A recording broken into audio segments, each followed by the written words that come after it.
시편 말씀은 시편 기자가 어떤 특정한 상황 가운데서 하나님을 만난 경험을 시로 고백한 것이 대부분입니다.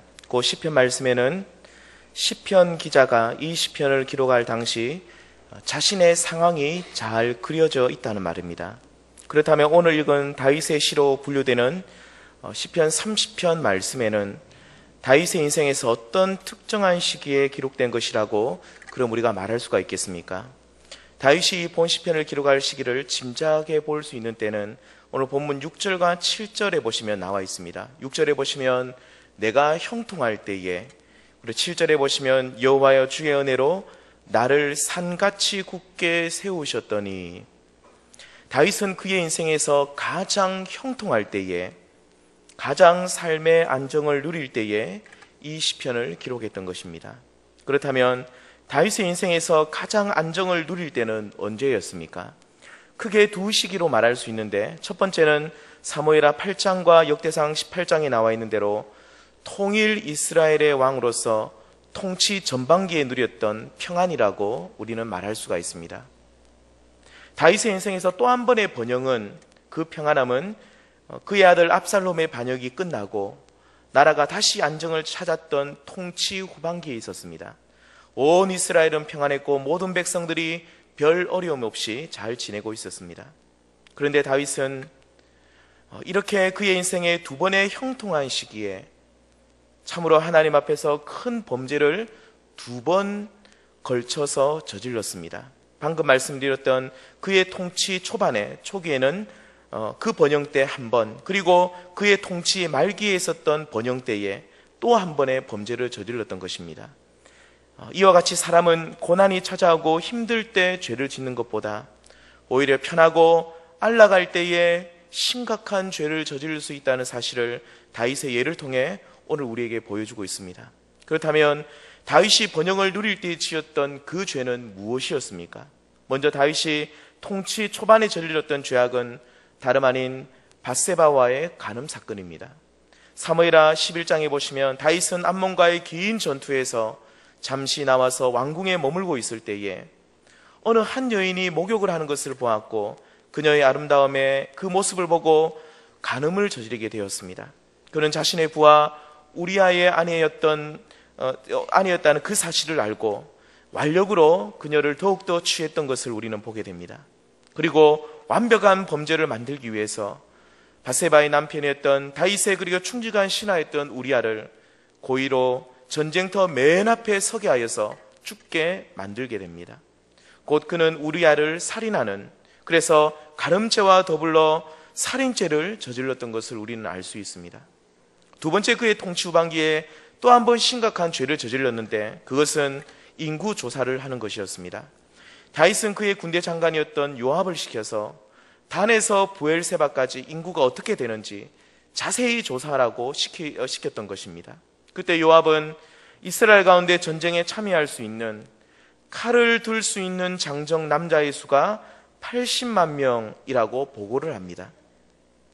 이것은 하나님 앞에서 심각한 죄였고 이로 인해서 하나님의 심판을 받게 되었다라고 성경은 기록하고 있습니다. 그렇다면 사랑하는 성도님들, 다윗은 어떻게 밧세바를 그렇게 겁도 없이 취할 수 있었겠습니까? 그것은 자신이 이스라엘의 왕이라는 신분의식이 너무나도 강했기 때문입니다. 왕이라면 못할 것이 없다는 생각이 팽배했다는 말입니다. 인구조사 또한 자신이 온 이스라엘의 왕이라는 사실을 확인하고 자신이 가지고 있는 군사력이 얼마나 되는지를 알아보려고 한 행위였는데, 이러한 인구조사의 이면에는 간음 때와 마찬가지로 다윗의 교만이 자리 잡고 있었습니다. 곧 내가 이스라엘의 왕이다, 내가 통치하는 이스라엘은 이만큼의 힘을 가졌다는 그 사실을 확인하고자 하는 마음이 있었다는 말입니다. 이 두 가지 범죄는 다윗이 이스라엘의 왕이기 이전에 하나님 앞에서 자신은 종이며 연약한 한 인간에 불과하다는 사실을 망각하고 자신이 왕 노릇하려는 마음의 그 중심이 있었다라고 우리는 말할 수가 있는 것입니다. 하나님의 왕되심을 거절하면서 자기가 왕이 되어서 하나님께 묻지도 않고 밧세바를 취하였고, 하나님의 왕되심을 거절하면서 자기가 왕이 되어서 인구조사를 통해서 자신의 힘과 세력을 과시하려 했던 것이었습니다. 그렇다면 하나님께서는 이렇게 하나님의 왕되심을 거절하고 자기가 왕노릇 하려고 하였던 다윗을 어떻게 징계하셨습니까? 다윗 왕은 하나님의 그 징계 방법을 이렇게 고백합니다. 오늘 본문 7절을 보시면 주의 얼굴을 가리심에 내가 근심하였나이다. 다윗이 경험했던 하나님의 징계는 하나님의 얼굴이 보이지 않는 것이었습니다. 다윗은 이렇게 하나님의 그 얼굴을 가리시는 것을 또 이렇게 표현합니다. 오늘 본문 3절에 보시면 나를 살리사 무덤으로 내려가지 아니하게 하셨나이다. 9절에도 보시면 내가 무덤으로 내려갈 때라고 그렇게 고백하고 있습니다. 무덤은 죽음을 상징합니다. 다윗은 무덤에 내려가는 자와 같이 영적인 죽음을 맞이하게 되었다, 그렇게 고백합니다. 그 영적인 죽음은 무엇입니까? 바로 하나님께서 자기가 왕노릇 하려는 다윗을 향해서 그 얼굴을 가리신 때입니다. 다윗은 이러한 때에 마치 무덤으로 내려가는 것 같은, 스올로 내려가는 것과 같은 영적인 죽음을 맞이하게 되었다라고 고백하고 있습니다. 여기에 모인 사랑하는 성도님들, 우리는 이러한 영적인 죽음을 경험한 적이 없으십니까?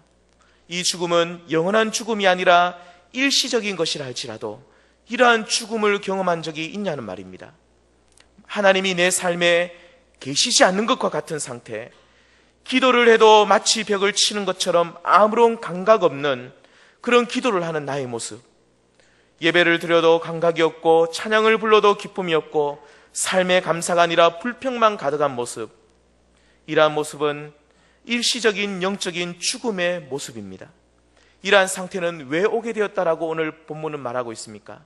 그렇습니다. 바로 우리들이 다윗처럼 하나님의 왕되심을, 주되심을 거절하고 내가 왕노릇하고 내 마음대로 행하고 있을 때에 이러한 영적 죽음을 경험할 수 있다라고 오늘 고백하고 있습니다.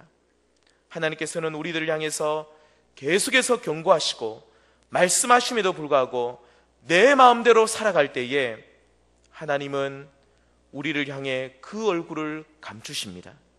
그때는 하나님이 우리 삶에 계시지 않는 것과 같고 영적으로 캄캄한 상태에 우리는 머물게 되는 것입니다.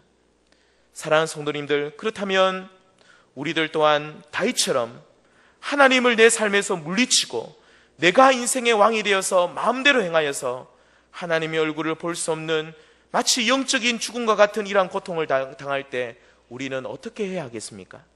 오늘 시편 말씀은 크게 두 가지를 말하고 있습니다. 그 첫 번째는 부르짖어야 한다라고 말씀합니다. 오늘 본문 2절에 보시면 내가 주께 부르짖음에 나를 고치셨나이다. 8절에도 보시면 내가 주께 부르짖고 여호와께 간구하기를, 그렇게 말씀하고 있습니다. 여기서 부르짖다는 말은 히브리어로 사와라는 단어를 쓰고 있는데 이 단어의 뜻은 위험이나 고통 중에 도움을 구하고 원조를 요청한다는 그런 뜻입니다. 다윗은 영적으로 캄캄한 죽음의 상태, 암흑기 가운데에 있을 때에 그는 가만히 있지 않았고 그 고통 중에서 하나님의 도우심을 구했습니다. 나를 영적 이 죽음에서 건져달라고 간절히 도움을 요청했던 것입니다. 오늘 우리의 영적인 상태는 어떠합니까? 만일 다윗처럼 죽음의 상태에 있다면, 하나님의 왕되심을 거절하고 내 마음대로 사는 모습이 있다면, 그래서 하나님의 얼굴이 가려져 있는 그런 상태에 있다면 우리는 우리의 자존심을 다 내버리고 간절히 부르짖는 우리의 모습이 필요할 줄 믿습니다. 이 부르짖음을 통해서 하나님이 주시는 그 회복을 경험하시는 우리 성도님들 다 되시길 소망합니다. 두 번째 다윗의 영적 몸부림은 다시 한번 하나님을 자신의 주로, 자신의 왕으로 고백하는 데 있습니다. 앞에 말씀드렸듯이 그가 인구조사를 하고 밧세바를 완력으로 취했던 것은 자신의 인생에 하나님의 왕되심을 부인하고 자기가 왕이 되려는 마음에서부터 시작되었다라고 말씀을 드렸습니다.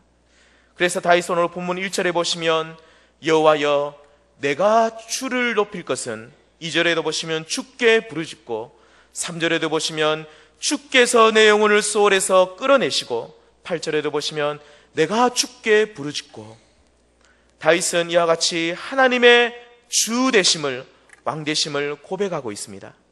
다윗은 비록 자신이 통일 이스라엘의 왕으로 세워졌지만 자신의 왕은 하나님이시며 그 인생의 주인은 주님은 오직 하나님이심을 인정하고 그리고 고백하고 있는 것입니다.